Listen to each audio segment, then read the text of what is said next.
The Book of Enoch, Chapter 91. After journeying through the heavenly realm and returning to Earth, Enoch is preparing to be taken back up into the heavens once again. Picture this. An advanced AI reads a book over 2,000 years old, one shrouded in mystery and controversy for centuries, and points straight at the year 2026. Coincidence? Or is there a deeper interpretation behind it? That question is spreading fast right now. The Book of Enoch is nuts. I talked to myself about it. That's the Giants It's one, not right? just the Giants, it's aliens. It's about the Watchers who came down and mated with human beings. Bro, I'm reading it right now. I know you are. When Grok 4 was asked about the Book of Enoch in 2026, it didn't just give a simple answer. It connected the text, its timeline, and its ideas into one interpretation that stopped people cold. Before we go further, let's be clear about something. This isn't about proving that any prophecy is true, and it isn't about spreading fear. Can people really see the future? Receive messages from across time and space? For centuries, seers and prophets. This is about understanding what the Book of Enoch actually is, why it's held in such high regard, what Grok 4 found buried inside it, and why 2026 keeps coming up again and again. We'll also put this AI interpretation to the test to see how strong it really is and exactly where it breaks down. So let's start at the beginning. Understanding the Book of Enoch. The Book of Enoch has returned to public attention in recent years, but the text itself is extremely old. It is believed to date back around 2,000 years and belongs to the world of ancient Jewish religious writings. The book is associated with Enoch, a man mentioned in Genesis. According to that biblical account, Enoch was the seventh-generation descendant of Adam. But unlike everyone else, his life was said to have ended in a very unusual way. Genesis does not describe Enoch dying an ordinary death. Instead, it says he walked with God before God took him away. That strange ending gave Enoch an important place in ancient religious tradition. The version that receives most of the attention today is known as First Enoch. And this is not a brief text. It is a large work made up of several sections, with 5 major parts covering different subjects.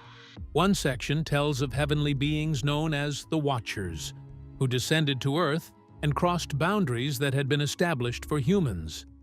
The book also introduces the Nephilim, described as powerful giants. Other sections deal with how the heavens are organized, methods of calculating time, and a special calendar based on the heavens. From there, the text moves through the course of human civilization before eventually reaching the final judgment. Because of this wide range of subjects, many people believe the Book of Enoch is much more than an ordinary religious work. To them, it is an unusual document that combines ideas about faith, history, and what lies ahead. But different religious traditions do not accept everything found in the book in the same way. So when examining it, it is important to separate historical evidence from interpretations that developed later. That leads to an obvious question. If the Book of Enoch once carried so much importance, why is it missing from most Bibles today? There is no single simple answer, because the explanation involves history, different religious traditions, and choices made by separate communities.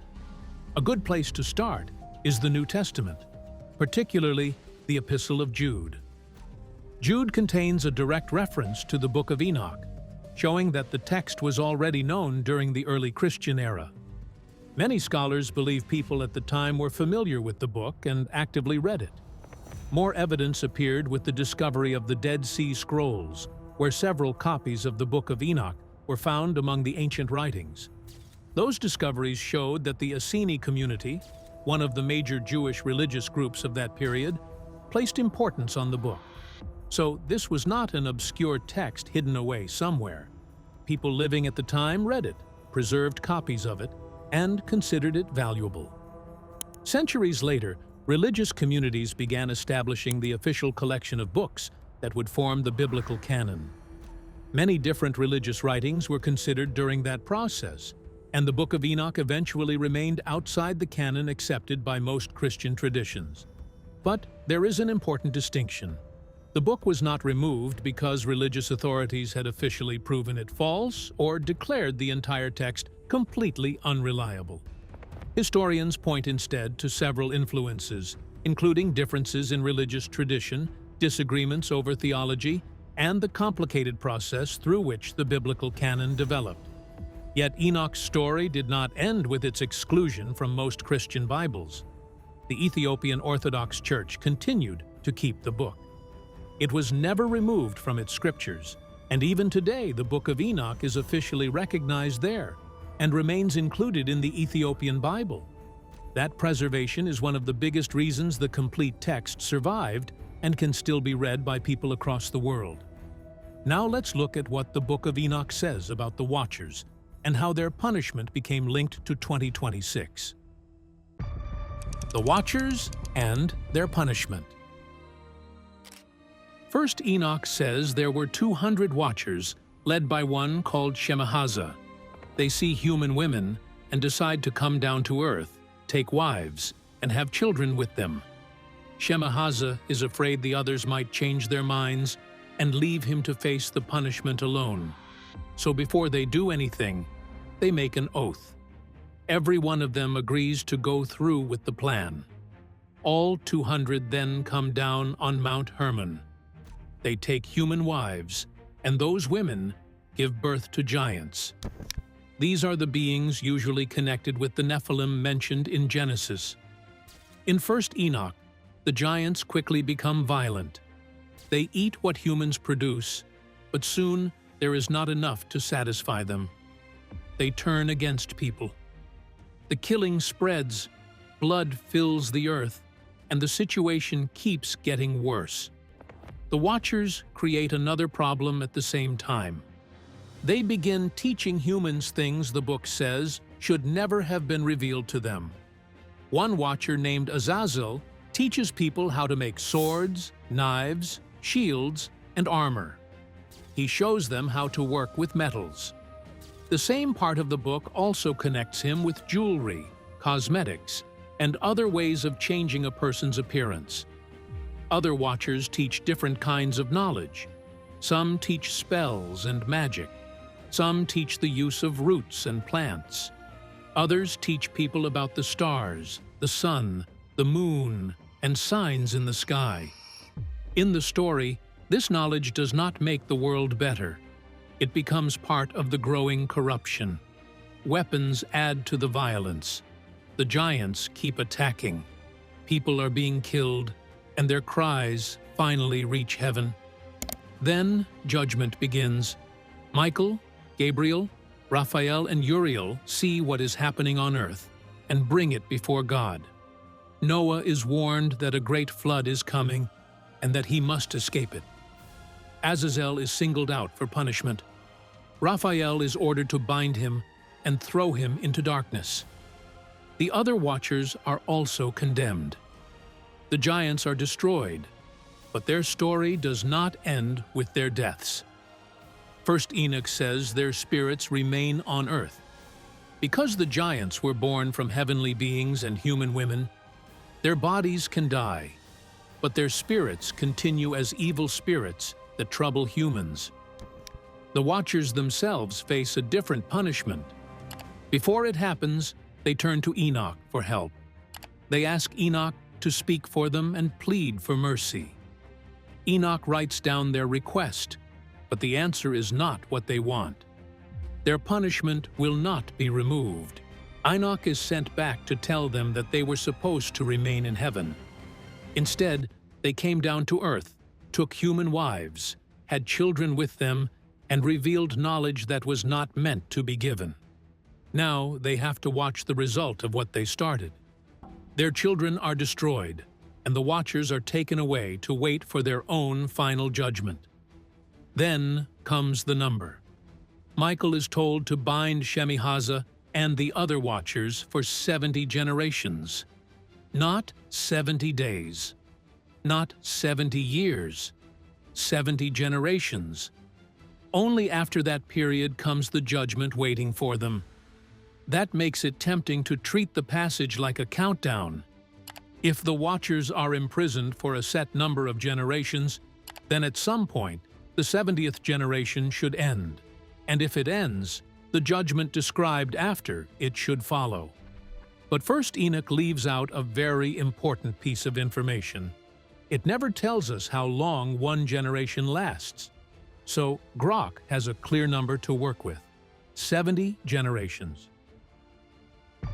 Does Enoch really point to 2026? So we have 70 generations. The obvious question is whether those 70 generations can actually lead us to 2026. The problem starts with the word generation. 1 Enoch never says how many years one generation lasts. If we choose 20 years, 70 generations gives us 1,400 years. If we choose 30 years, we get 2,100 years. At 40 years, the same 70 generations become 2,800 years. And there is another problem. Where do we start counting? 1 Enoch says the watchers will be bound for 70 generations until their judgment. But it does not give us a date on our calendar for when that punishment began. There is no line saying it started in a certain year before Christ. That means anyone trying to reach 2026 has to make at least two choices that Enoch never makes for them. They have to decide when the count starts, and they have to decide how long a generation lasts. Change either one, and the final date changes. But there is a much older connection to those 70 generations that is far more interesting. It appears in the Gospel of Luke. Luke gives a long family line for Jesus. Unlike Matthew, which begins with Abraham and moves forward, Luke starts with Jesus and works backward through his family line all the way to Adam. And hidden inside that long list is a strange pattern. Enoch is 7th from Adam. That part should sound familiar because Jude also calls him Enoch, the 7th from Adam. Then the family line continues through Noah, Abraham, David, and many later generations until it reaches Jesus. In Luke's genealogy, Jesus stands at the 77th generation from Adam. That creates a striking connection. Enoch is number 7, Jesus is number 77. The distance between them is 70 generations. That is the exact number 1 Enoch gives for the time the watchers remain bound before their judgment. This has caught the attention of scholars for years. Richard Bauckham, for example, argued that Luke may have arranged the genealogy with 1 Enoch's 70-generation period in mind. If that is correct, then the 70 generations were already being connected with another point in history nearly 2,000 years ago. They were not waiting for someone in the modern world to discover them and connect them to 2026. There is one complication. Ancient copies of Luke do not all preserve every name in the genealogy in exactly the same way. Copying such a long list by hand sometimes caused names to be added, dropped, or moved, so the exact pattern is not identical in every surviving copy. Still, the connection between Enoch, 70 generations, and Luke's genealogy is a real one that has been studied seriously. And it changes the 2026 argument. If an ancient Christian writer could already understand the 70 generations as reaching the time of Jesus, then we cannot simply assume that the same count was secretly designed to end more than 2,000 years later. And the 70 generations are not the only time 1 Enoch tries to put history into a pattern. Later in the book, Enoch describes something even bigger. He divides the whole story of the world into 10 weeks. Enoch's timeline of human history. These are not normal weeks of 7 days. Each week stands for a long period of history. The passage is now split between chapters 93 and 91 because of the way the text was copied and arranged over time, but the 10-week sequence still runs as one connected vision. The first week begins with Enoch himself. He says he was born in the 7th part of that first week, during a time connected with righteousness. Then comes the 2nd week. Wickedness grows, and the first great end arrives. One man is saved from it. That man is Noah, and the event is the flood. The 3rd week moves forward again. A man is chosen who becomes what the text calls a plant of righteousness. This is usually understood as Abraham, the man whose family would become the people of Israel. The 4th week brings visions, truth, and a law that is meant to guide future generations. This points to the time of Moses, when Israel receives the law. Then the 5th week brings a great house of glory. This is usually connected with the temple in Jerusalem. By the 6th week, things fall apart. People turn away from wisdom. One man is said to rise up, a line often linked with the prophet Elijah. Then the house is burned, and the chosen people are scattered. The story has now moved through the fall of Jerusalem and the exile. Then comes the 7th week. This period is described as corrupt and twisted, but it also brings a group of people who are chosen to receive greater wisdom. By this point, the writer is getting closer to his own world. The timeline has moved from Enoch through the flood, Abraham, Moses, the temple, and the exile, into a later period of trouble. Then the pattern changes.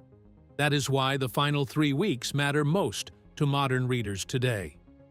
The 8th week begins with righteousness. The text says judgment is carried out against oppressors. The righteous gain the upper hand, and a new house is built for the great king. The 9th week pushes the story even further. Righteous judgment is revealed to the whole world. Evil is driven out, and people turn toward what the text calls the path of righteousness. Then comes the 10th week. This is where the story reaches its final judgment. The rebellious angels are judged. The first heaven passes away, and a new heaven appears. After that, Enoch says there will be many more weeks without number. The cycle of corruption and judgment is over. The future is described as a time when righteousness continues without an end. That sounds like a timeline, and it is, but it is not a calendar. First, Enoch never gives us a clear rule saying one of these weeks equals a fixed number of years. It never tells us that the 8th week starts in one modern year, the 9th in another, and the 10th in another. That creates the same problem we saw with the 70 generations. The writer is taking history that his audience already knew and arranging it into a larger plan. Once the story reaches his own period, it moves beyond known history and into what he believed would happen next. First, Enoch does this more than once. Another section, called the Animal Apocalypse, tells human history in a completely different way. Instead of weeks, people and nations appear as animals. Adam appears as a white bull.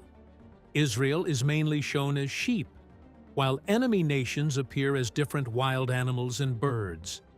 The story moves through Noah, Abraham, Moses, Israel, the kings, the destruction of Jerusalem, and later wars.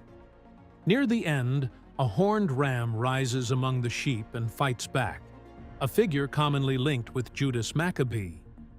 Near the end, the events come close to the time of the Maccabean revolt, when Jewish rebels fought the rule of the Seleucid Empire in the 2nd century before Christ. Then the vision moves into the writer's expected future, where evil is defeated and judgment comes. So the Book of Enoch has more than one attempt to place human history inside a larger pattern. And then Enoch does something completely different. Instead of speaking in generations or symbolic weeks, it gives an actual number for the length of a year: 364 days. Enoch's ancient calendar. This section is called the Astronomical Book, and it runs from chapters 72 to 82. Here, Enoch is shown how the sun, moon, and stars move through the sky. His guide is the angel Uriel, who explains the seasons, the months, the changing length of day and night, and the order of the year. The number at the center of it all is 364. First Enoch says a full year contains 364 days. That number creates a very neat system. 364 days make exactly 52 weeks. The year can also be divided into 4 equal parts of 91 days each. That gives each part exactly 13 weeks. Because the year is made of complete weeks, the same dates can fall on the same days of the week every year inside this system. Nothing shifts forward by 1 or 2 weekdays the way it does on our modern calendar. For the people who cared about this calendar, that was not just a nice way to count days. The calendar decided when religious festivals happened, when Sabbaths fell, and when groups of priests took their turns serving at the temple. The Dead Sea Scrolls show just how seriously some ancient Jewish groups took this idea. Around 20 calendar texts were found among the scrolls, most dating to the 1st century before Christ. Many of them use the same 364-day year. Some even track festivals, priestly service, and the movements of the moon. In these texts, the calendar could organize an entire year of worship and service, not just tell people what day it was. A similar 364-day year also appears in the Book of Jubilees. And there is another strange detail. The astronomical book found at Qumran was written in Aramaic. 4 copies of it were discovered there. Those ancient fragments show that the original work was longer and more detailed than the version that later survived in Ethiopic First Enoch. Some long tables and calculations were shortened or left out in the later form of the book. That tells us the people behind these writings were deeply interested in measuring time. They were not simply making a passing comment about the sun and moon. They built a whole system around the order of the heavens. That sounds promising if someone is searching Enoch for a hidden date like 2026. But this is where the problem appears. The astronomical book tells us how long its year is. It tells us how that year is divided. It gives rules for the sun, moon, seasons, and months. What it does not give us is a starting date that can be matched directly to our calendar. And our calendar is different. Today, most of the world uses the Gregorian calendar, where an ordinary year has 365 days and a leap year has 366. So simply counting Enoch's years forward and trying to land on 2026 does not solve anything. You still need to decide where the count begins and how the ancient system should be lined up with ours. Grok can compare the 2 calendars. It can run the numbers in seconds, but the missing starting point still has to come from somewhere. There is another reason Enoch can feel strangely close to the world we live in now. And this time, the connection is not about dates. It is about what happens when humans gain power faster than they learn how to control it. Why Enoch still feels relevant today. The Watchers bring humans new knowledge. That knowledge gives people new power. But instead of making the world better, some of it is used for violence and harm.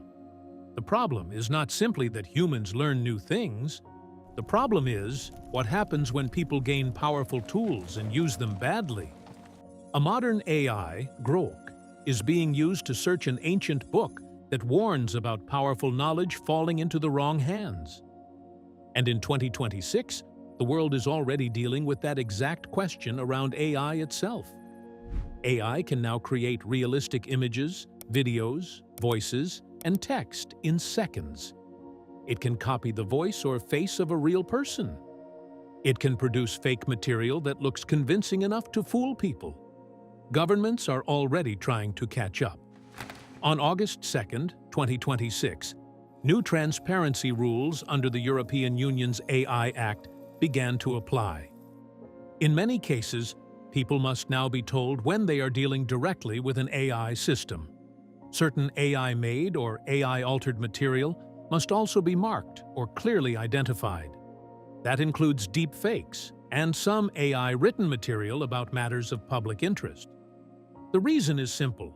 If fake voices, fake videos, fake images, and AI-written information become harder to tell from real material, they can be used to deceive people, spread false information, or pretend to be someone else. Gene editing gives us an even stronger example. Scientists can now make very specific changes to DNA.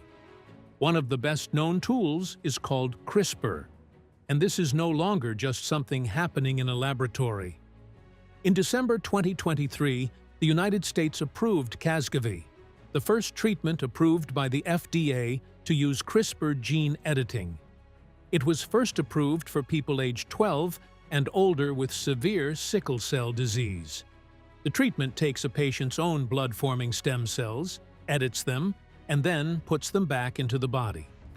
By July 2026, the FDA had expanded the approval to children as young as 2 with certain forms of sickle cell disease or a serious blood disorder called beta thalassemia.